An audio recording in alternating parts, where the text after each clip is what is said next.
제 몸을 정결하게 하여 다 정결함에 사로잡혔던 자들의 모든 자손과 자기 형제 제사장들과 자기를 위하여 유월절 양을 잡으니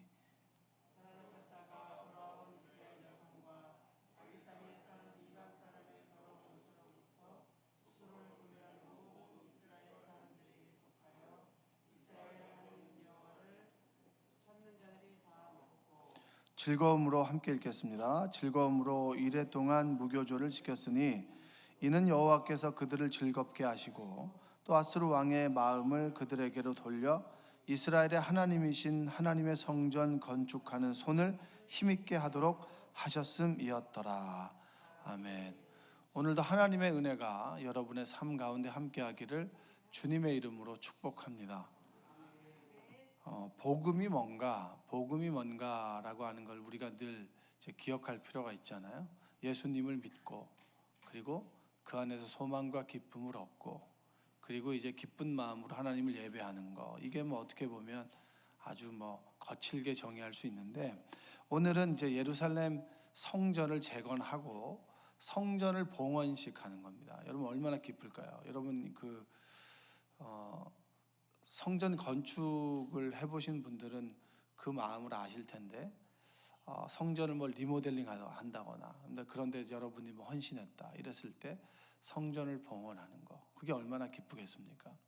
저는 이제 개척교회에 있을 때 주택을, 교회를 먼저 옮겨야 되는데 그게 입주하는 시기랑 잘 맞지 않아서 우선은 이제 주택을 이제 봉헌하는 그 예배를 드린 적이 있는데 굉장히 기뻤어요. 굉장히 기뻤고, 그리고 그 예배를 드릴 때 하나님께서 참 함께 하셨구나라고 하는 걸 고백했는데, 이 주택을 하나님께 드리는 거, 이게 교회 재산으로 이제 드리는 거, 그것도 기쁜데 성전을 정말 조그만 상가에서 지하에서 지상으로, 지상에서 만약에 건물 있는 교회로 옮겨간다라고 했을 때 얼마나 기쁘겠습니까?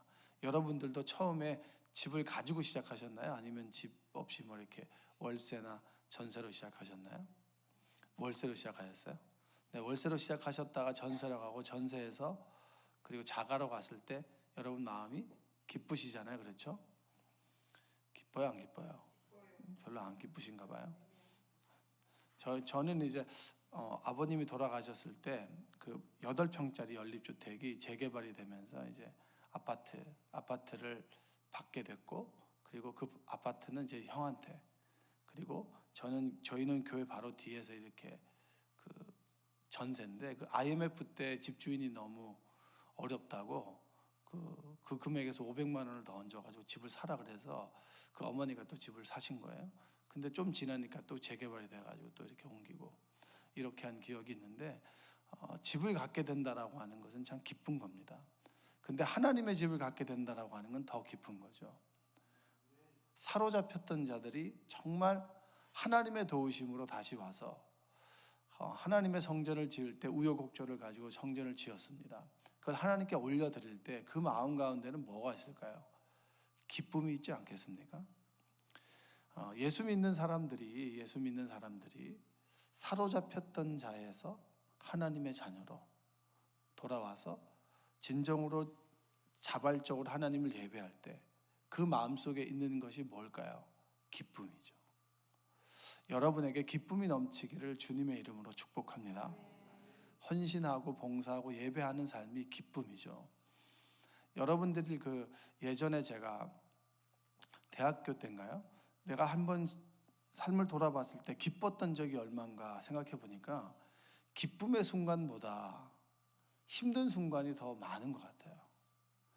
근데 순간의 기쁨 자체가 오랫동안의 어려움을 이길 수 있는 힘을 주는 것 같았더라고요. 계산을 해보니까 기쁨이 정말 영향이 있구나, 그 다음에 위력이 있구나라는 생각을 해본 적이 있는데, 여러분 우리는 사로잡혔던 자들이 주님의 은혜, 주님의 선한 손의 도우심을 통하여 또 성령에 감동된 자들이 예루살렘에 와서 우여곡절을 거치면서 장애물이 디딤돌이 되고, 그리고 그들의 인생 가운데 하나님께서 함께 하셔서 하나님의 전을 짓게 하시고, 또 그 전을 지음으로 하나님께 예배함으로 하나님 주신을 경험하는 것, 그것이 어떻게 보면 우리의 삶이라고 얘기할 수 있습니다. 복음을 뭐라고 얘기할 수 있느냐? 오늘의 어떤 큰 틀에서 보자면 죄로 인해 사로잡혀 있거나 미움과 시기와 질투와 성냄과 분냄과, 그리고 성경에 보면 마귀의 자녀로, 그리고 죄의 종으로 살아가는 인생이 예수 그리스도의 십자가의 보혈로 인해서 정결함을 얻고 구별된 삶의 자리로 하나님 말씀을 쫓아 살아가게 되고 진정으로 하나님을 예배하면서 얻게 되는 기쁨이 복음 아니겠습니까? 할렐루야. 그 이후에 이제 세세적으로 가지가 붙는 게 뭐 이 땅의 형통함이라든가, 그리고 구하면 채워주신다라고 하는 것, 그것들은 사실은 이 큰 틀에서 중간에 끼워 들어가는 것이죠. 큰 틀은 사로잡혔던 자가 예수님의 십자가의 보혈에 의해서 정결함을 얻고 노임을 당하고, 그리고 정결한 자로 살아가고, 그리고 그 정결한 자로 살아가는 사람이 하나님을 진정으로 예배하는 삶, 그것이 우리 복음이라고 얘기할 수 있어요. 오늘의 말씀에 보면 계속 반복되는 구절이 하나 있는데, 그 반복되는 구절이 뭐냐면 16절에 뭐가 있죠? 사로잡혔던 자, 이게 나옵니다. 사로잡혔던 자. 그 다음에 20절에 뭐가 있어요? 19절에 보니까 사로잡혔던 자. 그 다음에 20절에 보니까 20절에도 뭐라고 나와 있나요? 사로잡혔던 자. 여러분들이 사로잡혔던 자라고 하는 고백이 있으신가요? 근데 죄송한데 이제 예수님 믿는 사람들 중에서도 사로잡힌 사람들이 있어요. 돈에 사로잡히고, 그 다음에 하나님 말고 다른 것에 사로잡혀 있는 사람들이 많이 있습니다. 미움에 사로잡혀 있을 수도 있고요. 그리고 다른 사람이 나에게 줬던 상처에 사로잡혀서 늘 그것을 묵상하는 사람이 있어요. 하나님 말씀을 묵상하는 게 아니라 어떻게 너가 나한테 그럴 수 있어? 라고 하는 걸 묵상하고 늘 마음 아프게 살아가는 사람들도 있어요. 여러분들은 어떠세요? 성령에 사로잡혀 살아가는 사람들이세요? 아니면 다른 것에 사로잡혀가는 사람들이세요? 그 아멘할 필요 없이 생각해 보세요. 내가 정말 하나님 말씀에 은혜가 없고 내 안에 기쁨이 없다면 분명히 내가 다른 것에 사로잡혀 있는 거예요. 성령께 사로잡혀 있는 사람들은 이 안에 기쁨이 있거든요. 그런데 성령께 사로잡혀 있지 않은 사람들의 대부분은 기쁨이 없어요. 늘 예수 믿는다고 하면서도 얼굴이 우거지상들이 있어요. 우거지상들이. 그렇죠. 그것은 밥으로 먹어야 되는데 여러분의 얼굴이 좀 환하게, 정말 백합화처럼 환한 은혜가 있길 원합니다. 여러분 안에 미움이 있다면 그걸 끄집어내야 돼요. 하나님께서는 그걸 가만두지 않아요. 그리고 우리 안에 상처가 있다면 하나님께서는 늘 상처를 돌아보게 하세요. 저는 어느 순간에 보면 꼭 제가 왔던 그 길을 하나님께 다시 돌아보게 하세요. 이게 이제 내 인생을 그냥 방 안에 앉아서 돌아본다라고 하는 의미가 아니라 내가 거쳐왔던 그 장소, 그러니까 물리적인 장소죠. 제가 예전에 정선에 있으면 꼭 다른 일로 해서 그 길을 다시 돌아보게 하시고, 그 돌아보게 한다는 것이 그 길을 다시 간다라고 하는 의미뿐만이 아니라 내가 거기서 있었던 마음의 상태, 상황들을 다시 깨닫고 돌이킨다라고 하는 겁니다. 그렇듯이 하나님께서는 늘 지금 우리가 성령 외에, 하나님 외에 사로잡혀 있던 상태를 다시 계속 끄집어내어서 그것으로부터 벗어나길 원하시는 겁니다. 할렐루야. 여러분들이 미워하는 사람들을, 미움을, 시기와 질투를, 여러 가지 상처들을 놓아주는 은혜가 있기를 원합니다. 놓아주셔야 돼요. 정확하게 얘기하면 내가 사람을 미워한다면 그 미워하는 사람들을 축복해 주기를 원하시는 거예요. 저는 지금도 저에게 어려움을 주었던 그분들을 위해서 기도하는데, 어느 순간 기도하다 보면 어떻게 되는 줄 아세요? 그분도 불쌍하고 나도 불쌍하고, 불쌍한 우리가 서로 미워할 필요 있나? 그러면 그분이 불쌍하게 여겨질 때는 저는 하나님께 기도해요. 하나님, 이 분을 불쌍하게 여겨주시옵소서. 이 삶을 축복하길 원합니다. 하나님께서 이의 인생을 축복해 주옵소서. 할렐루야. 축복하는 말이 나올 때 그때 우리는 노임을 당하는 거예요. 그냥 그냥 내 상처를 씻는 정도가 아니라 그리스도인들은 나를 미워하고 나를 상처 주고 했던 사람들을 축복하게 될 때 온전히 미움에서 노임을 당하게 되는 겁니다. 여러분들이 정말 여러분에게 상처 주거나 아프고 힘들게 했던 사람들 축복하는 데까지 나아가기를 주님의 이름으로 축복합니다. 그럴 때 우리는 사로잡혔던 자에서 노임을 당하는 거예요. 사로잡혔던 자들이 오늘 17절에 보니까 성전 봉헌식을 할 때 제사를 드리죠. 제사를 드리는데 마지막에 보니까 이스라엘 전체를 위하여 뭘 드립니까? 속죄제를 드리고, 우리가 죄 씻음을 받는 것, 우리가 노임을 당하는 것은 여러분 공짜가 아니에요. 예수님의 십자가의 보혈이에요. 근데 이것만을 자꾸 여러분의 죄를 씻는다라고만 생각하지 마시고 나의 미움이, 내가 가지고 있는 컴플렉스, 그리고 내가 가지고 있는 자격지심, 내가 가지고 있는 자존심, 이것으로부터 노임을 당하는 건데 이것 또한 예수님의 십자가의 보혈로 씻어지는 겁니다. 여러분들이 좀 이렇게 마음에 좀 쿠션이 있었으면 좋겠어요.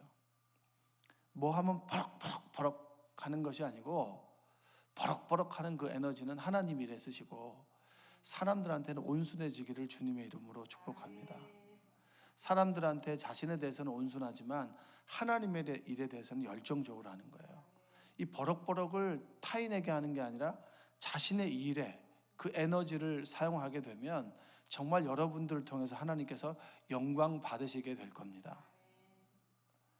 오늘 보니까 속죄제를 드리고, 그리고 우리의 죄 사함을 주님께서 죽으심으로 인해서 우리가 노임을 당하게 됩니다. 그랬을 때 우리의 몸의 상태를 뭐라고 하느냐? 20절 한번 읽어볼까요? 제사장들과 레위 사람들이 일제히 몸을 정결하게 하여 다 정결함에 사로잡혔던 자들의 모든 자손과 자기 형제 제사장들과 자기를 위하여 유월절 양을 잡으니, 우리는 정결하게 되는 거예요. 여러분, 우리가 미움으로부터 자유하기를 원합니다 라고 하는 기도를 드리면 하나님께서 우리 안에 기쁨을 주십니다. 그걸 다 정결하게 한다는 거예요. 근데 그 미움이 좀 돌아서면 다시 우리에게 찾아오지 않아요? 찾아오죠. 그럼 어떻게 해야 될까요? 그 미움을 놓고 또 기도하는 거예요. 끊임없이 싸워야 되는 거예요. 여러분, 우리는 죄에 의해서 자유함을 얻고 죄 씻음을 받았지만 우리는 죄의 속성과 죄의 습관과 죄의 모든 패턴들을 우리 몸에 익히고 있단 말이에요. 이것으로부터 자유하게 될 때는 굉장히 시간이 걸립니다. 끊임없이 싸워야 되는 거예요. 죄가 없지만 죄책감과 또 우리는 부족해서 얻는 죄로 인해서 끊임없이 회개하는 삶을 살아가야 되는 겁니다. 목사가 되면서 내가 목사이다라고 하는 것, 목사의 삶의 패턴으로 자리 잡는 것은 좀 시간이 걸려요. 그리스도인도 마찬가지입니다. 예수 믿지 않던 사람들이 예수를 영접하게 되면서 예수 믿는 사람들의 삶의 방식을 갖게 되는 데는 시간이 필요합니다. 민간인에서 군인이 되는 데까지는 시간이 필요하죠. 제가 볼 때는 상병쯤 되니까 1년 정도 되니까 이제 내가 좀 군인이구나 라고 하는 것을 알게 돼요. 사계절을 나보니까. 신병훈련소에 들어갔다고 해서 바로 군인이 되는 건 아니에요. 그냥 군복은 입고 있지만 생각은 그냥 민간인의 생각을 가지고 있는데 1년 정도 계속 훈련을 받고 몸에 익히고 군대 짬밥도 좀 먹고 고생도 좀 하고 그리고 좀 마음도 아파보고 하니까 군인이 되어가는 겁니다. 우리가 예수 그리스도를 믿고 주님의 십자가의 보혈로 우리가 죄 사함을 얻고 정결한 사람이 되고, 그리고 하나님께 예배하는 삶이 되어 보니까 시간이 지나다 보니까 뭐가 되었다? 그리스도인이 되었다. 여러분들이 하루하루 이곳에서 기도함으로, 찬송함으로, 예배함으로 우리의 삶이 언제부터인가 그리스도인의 생각으로, 그리고 그리스도인의 모습으로 표정이, 마음이, 그리고 습관이 변해가는 겁니다. 변해가는 과정 속에서 여러분들이 있고, 변해가는 과정 속에서 우리가 넘어지기도 합니까? 넘어지지 않습니까? 넘어지기도 하고 다시 일어서기도 하고, 그걸 왔다 왔다 갔다 반복하면서 주의 도우심을 날마다 하나님 믿고 그 주의 도우심을 입어 주님의 손 잡고 하루하루 가는 인생이 그리스도인의 삶인 줄로 믿습니다. 여러분들이 날마다 주의 도우심을 구하고 날마다 주님 안에 정결함을 입고 그리고 정결한 삶의 모습이 무엇이냐? 그것이 오늘 말씀에 의하면 18절에 보니까 모세 책에 기록된 대로 하나님 말씀대로 살아가는 거예요. 여러분, 율법의 기능 중에 하나가 뭐냐면 죄를 깨닫게 하는 겁니다. 우리가 예수님을 믿어서 하나님 말씀대로 살아가려고 하는데 말씀대로 살아가는 것이 어렵습니다. 저도 말씀을 전하는 사람이지만 말씀을 전하면서 제가 은혜를 받아요. 그리고 말씀을 준비하면서 나의 모습을 참 많이 깨닫게 됩니다. 내가 정말 하나님 말씀대로 살아가고 있는가? 내가 정말 그리스도인으로 부끄럽지 않은가? 목사이기 이전에 복음을 알고 예수님을 믿는 사람으로 부끄러운 삶을 살아가고 있지는 않는가? 그리고 말씀을 전하는 자로 내가 남을 실족시키지는 않는가? 늘 나를 돌아보겠죠. 그러면 그 말씀에 나를 비추어 봤을 때 제가 늘 하나님께 하는 건 회개예요. 하나님의 말씀 앞에 나를 비추어 봤을 때 내가 얼마나 부족한 사람인가라고 하는 것을 깨닫습니다. 그게 말씀대로 살아가는 거예요. 정확하게 얘기하면 내가 말씀대로 온전히 살아갈 수 없다라고 하는 것을 늘 말씀 앞에서 나를 비추어 보는 거예요. 그랬을 때 우리가 뭘 하게 됩니까? 기도하게 되잖아요. 하나님, 제가 하나님 말씀대로 사는 것이 기쁘고 감사한 것인데 그대로 살아가지 못합니다. 성령께서 나와 함께 해 주십시오. 할렐루야. 그게 바로 기도의 시작 아니겠습니까? 주님을 구함의 시작이 바로 그 자리에서 시작하는 거예요. 내가 말씀대로 온전히 살아갈 수 없고 날마다 말씀 앞에서 넘어지는데 하나님, 저도 말씀대로 살아가고 싶습니다 라고 하는 그 구함이 말씀 앞에 나를 비추어 봤을 때 바로 비로소 시작되고, 그리고 주의 도우심을 구하고 주의 도우심 가운데 한 곱이 한 곱이 한 곱이 넘어갔을 때 우리 안에 가져지는 감정들이 뭔지 아십니까? 그게 기쁨이에요. 여러분에게 기쁨이 있기를 주님의 이름으로 축원드립니다. 예수 믿는 자의 기쁨은 누구도 비길 데 없어요. 누구도 가지지 못한 기쁨이 우리 안에 있는 겁니다. 내가 예수님을 소유함으로 예수님 앞에 나를 비춰봤을 때 늘 죄밖에 없어. 여러분, 예수님을 믿으면서 자꾸 우리가 갖게 되는 것 중에 하나는 뭐냐면 자꾸 다른 사람을 바꾸려고 그래요. 내 힘으로. 여러분, 됩니까 안 됩니까? 여러분의 부인을 여러분들이 바꿀 수 있어요 없어요? 그 다음에 여러분의 남편을 바꿀 수 있어요 없어요? 없어요. 그래서 우리는 뭐 합니까? 기도하는 거잖아요. 근데 자꾸 바꾸려고 하지 마시고, 바꾸려고 하지 마시라니까요. 하나님 앞에서 여러분이 바뀌어야지 왜 자꾸 남을 바꾸려고 그래요? 자신의 모습을 비춰봐야죠. 내가 하나님 앞에 서면 참 부족하네. 부족한 나와 함께 살아준 남편에게 감사한 은혜가 있길 원합니다. 아멘 하셔요. 아멘. 그리고 부족한 남편과 함께 살아가는 나도 대견한 거고요. 신앙생활은 하나님과 나와의 관계에서 자꾸 내가 바뀌는 것이지 하나님과 너와의 관계에서 내가 너를 바꾸는 게 아니에요. 그러면 자꾸 싸움이 일어납니다. 하루하루 지나갈 때 내가 예수님을 처음 믿었을 때 그때보다는 조금 나아졌는데 아직 이것이 안 바뀌었네. 그러면서 조금씩 예수님을 닮아서 그분의 인격을 닮아서 성령의 충만함으로 성령의 인도하심으로 오늘 한 발자국 가고 두 발자국 가고 어느 순간 보니까 또 한 발자국 뒤에 있고 또 한 발자국 갔다가 또 제자리 갔다가 또 한 발자국 더 가고 이렇게 왔다 갔다 끊임없이 주의 손을 붙잡고 주님의 도우심 가운데 성령의 은혜를 구하며 날마다 그분의 손잡고 한 발짝 걸어가는 삶이 바로 우리의 신앙생활입니다. 그리고 뒤를 돌아봤을 때 주의 도우심 가운데 왔구나. 지금 나와 주님께서 함께 계시는구나. 이것이 기쁘고 감사한 것. 그 감사한 마음으로 하나님께 뭐 하는 거죠? 예배하는 거잖아요. 그게 그리스도인의 삶의 모습이고 그게 복음입니다. 여러분들의 예배 기쁨을 회복하길 원합니다. 율법적인 거 말고요.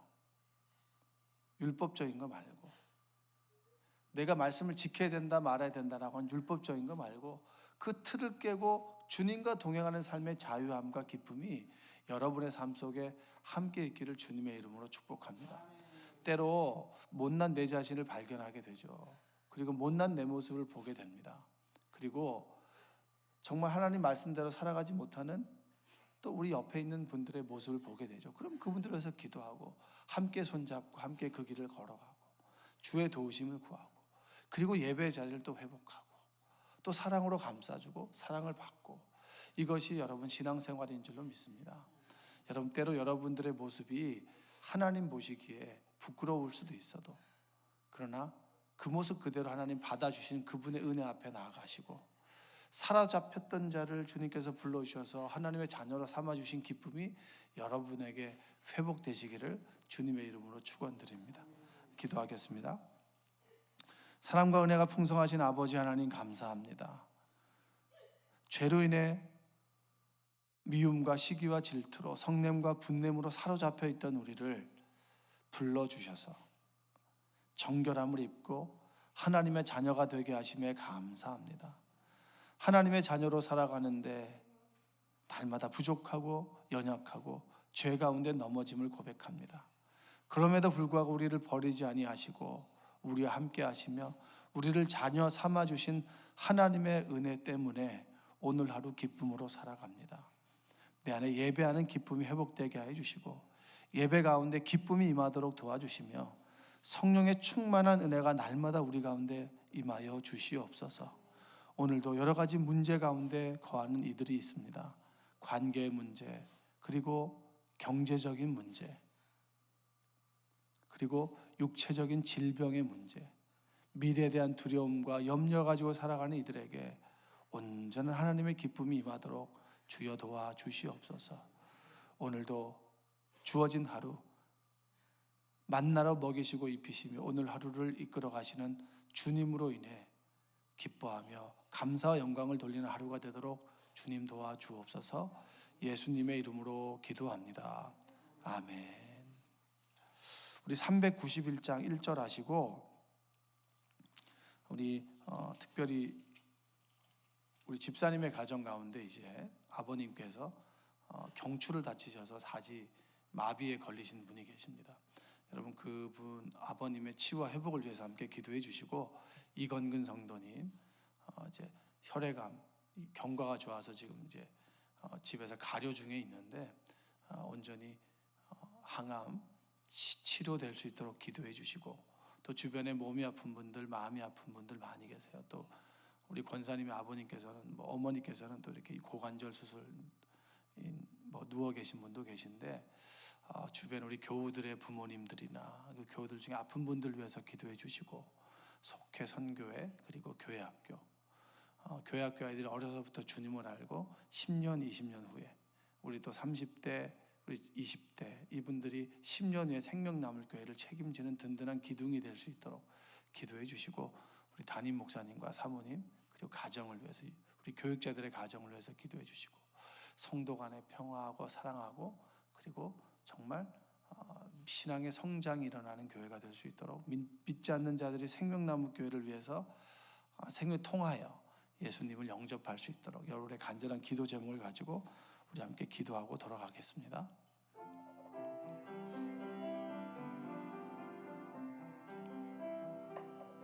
오 놀라운 구세주 예수 내 주 참 능력의 주시로다.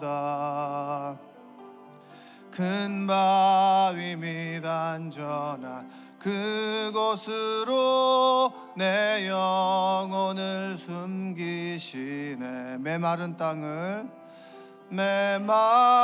땅을 종일 걸어가도 나 피곤치 아니하며 저 위험한 곳 내가 이를 때면 큰 바위에 숨기시고 주 손으로도. 우리 두 손 높이 들고 주여 외치고 함께 기도하겠습니다. 주여! 사랑과 은혜가 풍성하신 아버지 하나님 감사합니다. 사랑과 은혜를 더하여 주시고 하나님 말씀 앞에 우리가 서게 하여 주심에 감사합니다. 이 새벽에 불러주신 하나님의 은혜를 감사합니다. 오늘도 나와 동행하시고 함께 하시며 또 정말 주님을 고백한 우리의 심령 가운데 성령의 충만한 은혜가 임하길 원하오니 하나님 함께해 주시고 주님 도와주시옵소서. 우리 가운데 임하신 하나님의 놀라운 사랑과 은혜가 임하길 원하오니 하나님 우리를 만져주시고 동행하시며 성령의 충만한 은혜의 역사가 나타나도록 아버지 도와주시고 인도하여 주시옵소서. 오늘도 슬픔과 고통 가운데 살아가는 이들에게 소망과 희망을 주시고 아버지 기쁨과 아버지의 은혜가 넘치도록 도와주시며 은혜의 보좌 앞으로 나아가게 될 때 하나님을 만나는 귀한 역사가 나타날 수 있도록 하여 주시옵소서. 우리 주변에 몸이 아프고 마음이 아프고 여러 가지 경제적인 힘듦과 아픔을 가지고 살아가는 이들에게 희망과